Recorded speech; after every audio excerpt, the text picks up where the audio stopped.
दोस्तों, किसी भी बाधा को दूर करने के लिए हमें आगे बढ़ते रहना ज़रूरी है। अगर हम रुक जाएंगे तो कभी भी लक्ष्य तक नहीं जा सकते। इस संबंध में एक लोक कथा बहुत प्रचलित है। कथा के अनुसार एक व्यक्ति के जीवन में समस्याएं बहुत अधिक थी। बचपन से ही उसे परेशानियों का सामना करना पड़ रहा था।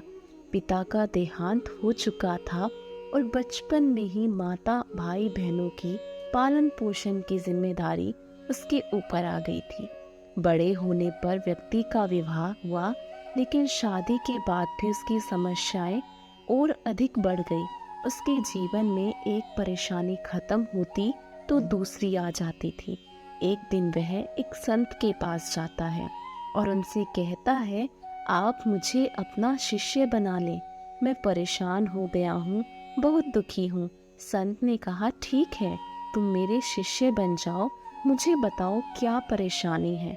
शिष्य ने कहा कि गुरुजी, एक समस्या खत्म नहीं होती और दूसरी सामने आ जाती है। इस कारण मैं बहुत दुखी रहता हूँ। किसी भी काम में सफलता नहीं मिल पाती है। गुरु ने कहा, ठीक है, मैं तुम्हारी समस्याओं का हल बता दूंगा। अभी तुम मेरे साथ चलो। गुरु नए शिष्य को लेकर नदी किनारे चले जाते हैं। किनारे पर पहुंचकर गुरु ने कहा कि हमें ये नदी पार करनी है। ये बोलकर वह खड़े हो गए। शिष्य भी गुरु के साथ खड़ा हो गया। कुछ देर बाद शिष्य ने कहा, गुरुदेव, हमें नदी पार करनी है तो हम यहाँ क्यों खड़े हैं? गुरु ने जवाब दिया कि हम इस नदी के सूखने का इंतजार कर रहे हैं। जब ये सूखेगी तब हम इसे आसानी से पार कर लेंगे। शिष्य को आश्चर्य हुआ। वह बोला, गुरुजी, ये कैसी बात कर रहे हैं?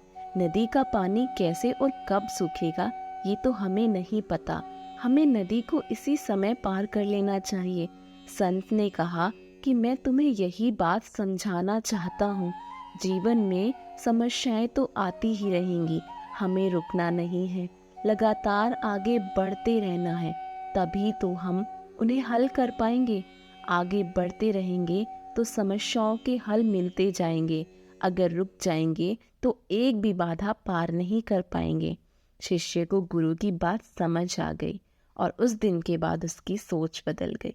तो दोस्तों, हमें भी अपने जीवन में ऐसे ही करना चाहिए। कभी रुकना नहीं चाहिए, हमेशा आगे बढ़ते रहना चाहिए। जब आप आगे बढ़ते रहेंगे तो आपको आपकी समस्या का समाधान मिलता रहेगा। धन्यवाद।